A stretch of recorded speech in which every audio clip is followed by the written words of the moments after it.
कुछ दिन पहले मेरी फ्रेंड मुझसे डिस्कस कर रही थी अपनी टीनेज बेटी के बारे में। उसका ये कहना था कि उसकी बेटी ने उससे बातें शेयर करना छोड़ दी हैं, फ्रेंड्स के बारे में, कॉलेज के बारे में, स्टडीज़ के बारे में, टीचर्स के बारे में। मैंने सोचा मैं इस बारे में वीडियो बनाऊं ताकि और पेरेंट्स की भी हेल्प हो सके। इसके दो रीज़न्स हो सकते हैं कि क्यों बच्चा आपसे बात शेयर नहीं कर रहा।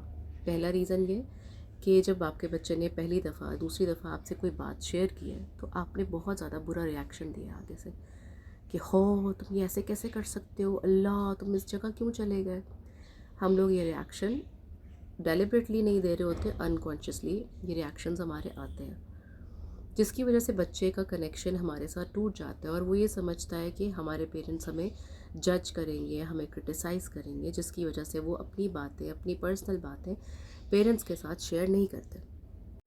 दूसरा रीज़न ये हो सकता है कि आपने उसकी बात सुनते साथ ही उसको लेक्चर दिया, उसको समझाने की कोशिश की, उसको एडवाइस किया कि ऐसे नहीं, ऐसे करना चाहिए था, तुमने ये क्यों कर दिया, ये तो बहुत गलती हुई है तुमसे। तो बच्चा ये सोच के पेरेंट्स के साथ शेयर नहीं करता बातें कि हमें शायद माँ बाप समझेंगे ही नहीं, हमें अंडरस्टैंड ही नहीं करेंगे। तो इस वजह से बच्चे के साथ आपका कनेक्शन टूट जाता है इस जगह और वो आपसे बातें शेयर करना छोड़ देता है। अब रीज़न ये है कि कनेक्शन तो टूट गया है, बच्चा हमसे बात शेयर नहीं कर रहा, तो वापस से उनके साथ कनेक्शन कैसे रीबिल्ड किया जाए।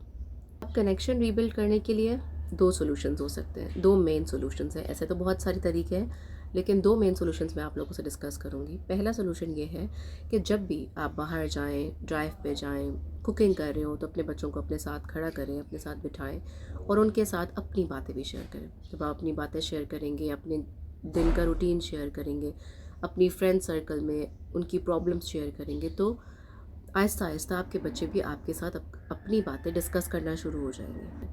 इस तरह कनेक्शन भी बनेगा, इस तरह वो फील करेंगे कि अच्छा मेरी मम्मा मुझसे डिस्कस कर रही है, तो अब मैं भी अपनी ये बात अपनी मम्मा को बता सकती हूँ। सेकंड सोल्यूशन ये है कि आप जब भी अपने बच्चे से बात करें या आपका बच्चा आपसे अपनी बात कोई डिस्कस करे तो आपने रिएक्शन नहीं देना।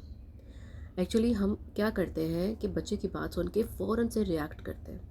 आप उसकी बात सुने तसल्ली से, उसकी बात को ख़त्म होने दें। कभी ऐसा होता है कि इंसान सिर्फ वेंट आउट करना चाहता है, कोई सोल्यूशन नहीं चाहता, कोई रिएक्शन नहीं चाहता। वो चाहते हैं बस हमारी बात सुन ली जाए, आपके दिल हल्का हो जाए और फिर वो मूव ऑन कर जाए। फिर जब आप बच्चे के साथ अकेले किसी टाइम में बैठे हों तो आप उसको किसी और दिन, उसी दिन नहीं किसी और दिन उसका सोल्यूशन भी बता सकते हैं और आप ये भी कह सकते हैं कि अच्छा अगर आप इसकी जगह ये काम कर लेते तो ज़्यादा अच्छा होता। हम कभी कभी ऐसे करते हैं कि हम जब बच्चे हमसे कोई बात डिस्कस कर रहे होते हैं तो हम आगे से उन्हीं को गलत कह देते हैं, उन्हीं को क्रिटिसाइज़ कर देते हैं, तुम्हारी ही गलती होगी, तुमने ही किया होगा, मुझे पता है, तुम हो ही ऐसी, तुम हो ही ऐसे।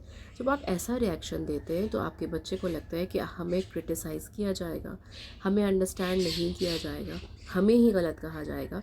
तो वहाँ पे आपका और आपके बच्चे का कनेक्शन टूट जाता है और वो आपसे बातें करना, शेयर करना छोड़ देता है। सो प्लीज़ कोशिश करें कि अपने बच्चों के साथ अर्ली ईयर्स से अपनी बातें शेयर करना शुरू करें, उनसे सॉल्यूशंस मांगें कि अच्छा मुझसे ये गलती हो गई, अब मैं क्या करूं, ताकि आगे आपका बच्चा भी आपको देखते हुए अपनी हर बात शेयर करे और आप सॉल्यूशन मांगने के लिए आपके पास आए। Happy parenting.